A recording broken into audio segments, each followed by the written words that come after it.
ભાવનગરથી મોટા સમાચાર ખરકડી ગામે નકલી દારૂથી મોતનો મામલો સામે આવ્યો છે। એસએમસીના વડા મયુરસિંહ ચાવડાએ ભાવનગર પહોંચીને તપાસ કરી।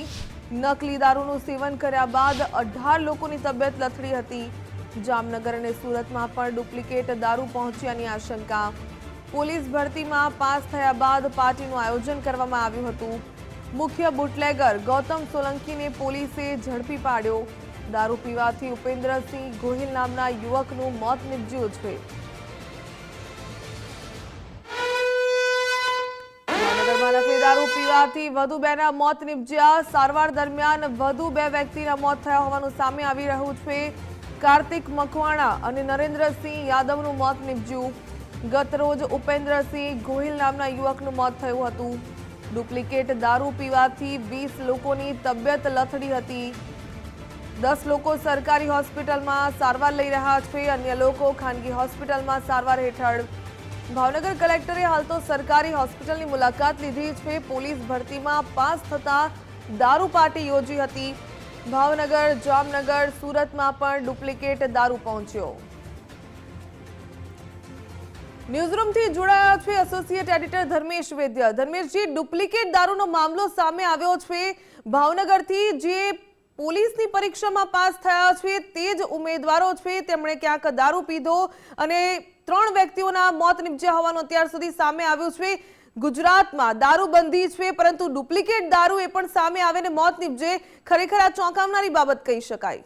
ભાવિકા, ખૂબ ગંભીરતાવાળી બાબત છે, કારણ કે આપણે ડ્રાય સ્ટેટ કહેવાય છે। દારૂબંધીનું એક જ જે રાજ્ય કહી શકાય એ ગાંધીનું ગુજરાત છે, અને એવા સંજોગોમાં જે આ ભાવનગરનો કિસ્સો સામે આવ્યો છે અને 3 મોતની જે વાત થઈ રહી છે એ પણ નકલી દારૂ, જેને કહેવાય કે જ્યાં દારૂ મળવો જ મુશ્કેલ હોય એને બદલે નકલી દારૂ અલગ અલગ બ્રાન્ડમાં જે આવ્યો હોય અને એ આખી પાર્ટી પોલીસમાં ભરતી થયા અને એની પાર્ટીમાં થયું છે। એટલે ઘણા ચોંકાવનારા ખુલાસા આમાં આવવા જ જોઈએ।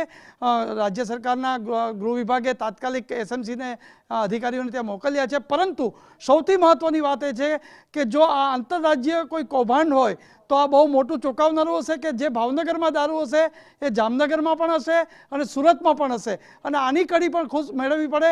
બીજી વાત એ છે કે તાબાના અધિકારીઓ જે છે એ તાબાના અધિકારીઓએ શું કાર્યવાહી કરી અથવા એના વિસ્તારમાં કેમ દારૂ ઘૂસ્યો। અને મધ્યપ્રદેશના ઉજ્જૈનથી એક શંકા પણ સેવાઈ રહી છે કે ત્યાંથી આ દારૂ આવ્યો હોય, તો એ દારૂ કઈ રીતે આવ્યો હોય તાબાના અધિકારીએ તો સૌથી મોટી જવાબદારી છે। એટલે એસએમસીની તપાસમાં ઘણા બધા રહસ્યો બહાર આવશે, પણ નકલી દારૂ પીવાથી 3 મોત એટલે એક જાણે લઠ્ઠાકાંડનો એક પ્રશ્નાર્થ આ ભાવનગર વિસ્તારમાં સર્જે છે। આમ તો ભાવનગરમાં છેલ્લા 1 સપ્તાહથી જે બનાવો બન્યા છે એ કાયદો વ્યવસ્થાને લઈને પ્રશ્નો ખડા કરી રહ્યા છે। એવા સંજોગોમાં આ દારૂબંધીવાળા સ્ટેટમાં નકલી દારૂ પીતા જો મોત થયું હોય તો એની કડી મેળવવી જોઈએ, અને જવાબદાર કોઈ પણ હોય કે ડીવાયએસપી માંડી પીઆઈ, તમામ લોકોની સામે તપાસ થવી જોઈએ। કારણ કે આખો જે સ્કેન્ડલ છે એ એવું પણ કહેવામાં આવ્યું છે કે સુરત અને જામનગર પણ આ પુરવઠો પહોંચ્યો હોય। હવે જ્યાં દારૂબંધી છે ત્યાં નકલી દારૂ કેમ પહોંચ્યો એ ખૂબ તપાસનો વિષય છે। આપણી ચેકપોસ્ટ છે, કેમેરા છે, આ ખૂબ મહત્ત્વનું છે અને ગંભીરતાવાળી બાબત છે। બપોર સુધીમાં કદાચ એસએમસી તપાસમાં નવા રહસ્ય ખુલે છે, પણ જેના પરિવારજનોના જે મૃત્યુ થયા છે ત્યાં અત્યારે આઘાતની પણ લાગણી છે। વાત બધી સાચી છે કે વ્યસનવાળી વાત છે, પણ નકલી દારૂ અને એ પણ અલગ અલગ ઇંગ્લિશની જે બ્રાન્ડ આવે છે એમાં ભરીને આવ્યો હોય તો આનું એ સ્કેન્ડલ શું છે એની તપાસમાં ગૃહ વિભાગ અને જે તપાસમાં એસએમસીના અધિકારીએ જે ગયા છે એણે તાત્કાલિક તપાસ કરી કોઈ પણ જવાબદાર હોય એ વિભાગના એ તાબામાં કોઈ પણ આવતું હોય એની સામે કાર્યવાહી કરવી જોઈએ, તો જ દાખલો બેસશે। બાકી જ્યાં અસલીની દારૂબંધી જ છે ત્યાં નકલી દારૂથી મોત એ બહુ સવાલો સર્જે છે। બિલકુલ ધર્મેશજી, ધન્યવાદ તમામ જાણકારી સાથે જોડાવા બદલ।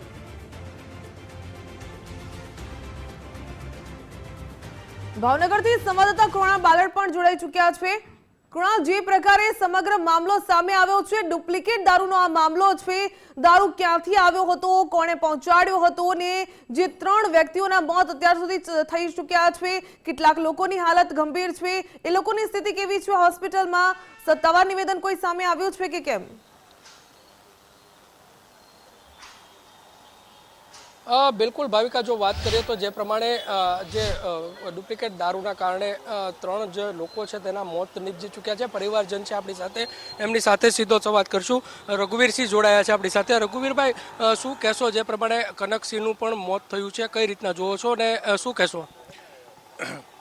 કનકસિંહ અમારે પાલિતાણા જ રહેતા, પણ હાલમાં અહીંયા ભાવનગર એક ફ્લેટ ભાડે રાખીને રહેતા અને એ એસટીમાં સિટી બસમાં એ સર્વિસ કરતા અને પોતે એકલા જ રહેતા. અને રાત્રે કોઈક એવો ઝેરી દારૂ પીવામાં કદાચ આવી ગયો છે, પણ અમને પહેલાં સમાચાર એવું હતું કે એને ઝેરી જીવડું કરડી છે. એટલે અમે સવારમાં વહેલા અમને 4 વાગ્યે ફોન આવ્યો કે ભાઈ તમે કનકસિંહને એડમિટ ભાવનગર કર્યા છે, એટલે તમે તાત્કાલિક નીકળો. એટલે અમે ભાવનગર આવ્યા એટલે અમને એવું ખબર પડી કે ભાવનગરમાં ડુપ્લિકેટ દારૂ 2 દિવસથી વેચાય છે અને પકડ્યા છે. અને કનકસિંહ ઝેરી દારૂ પીવામાં આવ્યો છે એવું ડૉક્ટરનું કહેવું થતું હતું, સમજે.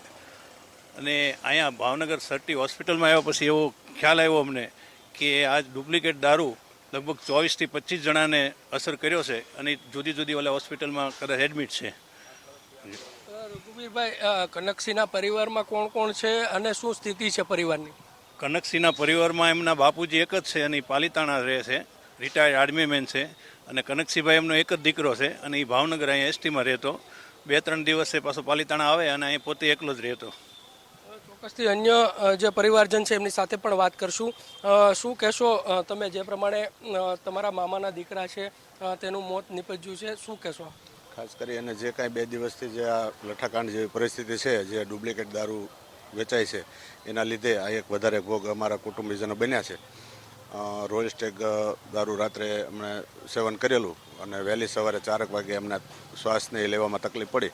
સરટીમાં લાવ્યા પણ ડૉક્ટરે એમને મરણ ગયેલા જાહેર કરેલા છે. કનકસિંહના પરિવારની જો વાત કરીએ તો શું પરિવારની કઈ પ્રકારની સ્થિતિ છે અને તંત્રને શું કહેવા માંગશો? પરિવારમાં તો એ પોતે કનકસિંહ એક જ કમાવાવાળા હતા. એમના ફાધર તો રિટાયર્ડ મિલિટરીમેન હતા અને બુઝુર્ગ અવસ્થામાં છે. એમના પરિવારમાં એમના વાઈફ છે અને એક નાનો દીકરો છે જે ભણે છે. કમાવાવાળા કનકસિંહ એક જ હતા.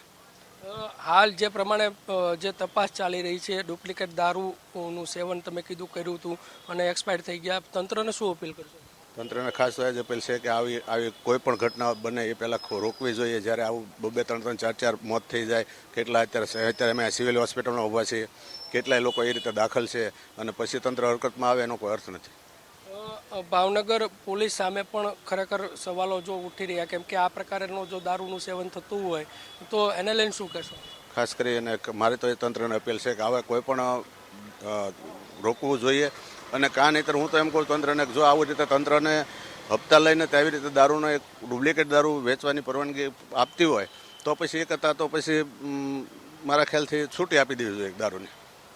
ચોક્કસથી પરિવારજન છે અન્ય એમની સાથે વાત કરશું. શું કહેશો તમે? અહીંયા પહોંચ્યા છો, સાંત્વના માટે પણ પહોંચ્યા છો, કનકસિંહનું મૃત્યુ થયું, શું કહેશો? કનકસિંહના મૃત્યુમાંથી અમને ત્યાં સમાચાર મળ્યા કે કનકસિંહને તકલીફ થઈ છે અને હોસ્પિટલ દાખલ કર્યા છે. એટલે અમે તાત્કાલિક અહીંયા આવ્યા તે ડૉક્ટર સાહેબનું કહેવાનું એમ થયું કે ઝેરી દારૂ પીવાના હિસાબે મૃત્યુ થયેલ છે. ચોક્કસથી આ ઝેરી દારૂ, જે ડુપ્લિકેટ દારૂ પીવાના કારણે ભાવિકા મોત થયું છે તે પ્રકારની વાત પરિવારજનો છે તે કરી રહ્યા છે. જો કે બીજી તરફની જો વાત કરીએ તો હાલ જે પ્રમાણે એસએમસી જે છે તેમને આખી સમગ્ર તપાસ છે તે સોંપવામાં આવી છે. ભાવનગર સિવિલ હોસ્પિટલ ખાતે વધુ 15થી વધુ જે લોકો છે તે અત્યારે સારવાર લઈ રહ્યા છે અને હાલની જો અપડેટની વાત કરીએ તો 3 લોકોના આમાં મૃત્યુ થયાના સમાચાર મળી રહ્યા છે. ભાવિકા. જી કૃણાલ, ધન્યવાદ તમામ જાણકારી સાથે જોડાવા બદલ. સમગ્ર મામલો જે સામે આવ્યો છે, નકલી દારૂ પીવાથી 3 વ્યક્તિઓના અત્યાર સુધી મોત નીપજી ચૂક્યા છે. ભાવનગર કલેક્ટરે સરકારી હોસ્પિટલની મુલાકાત લીધી છે.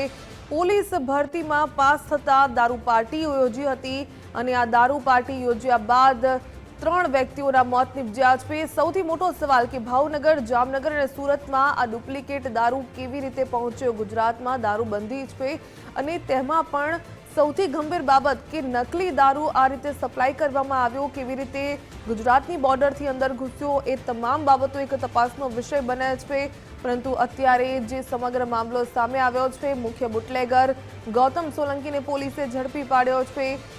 2 વ્યક્તિઓના આજે સારવાર દરમિયાન મોત નીપજ્યા છે. ગઈકાલે એક વ્યક્તિનું પણ મોત નીપજી ચૂક્યું છે.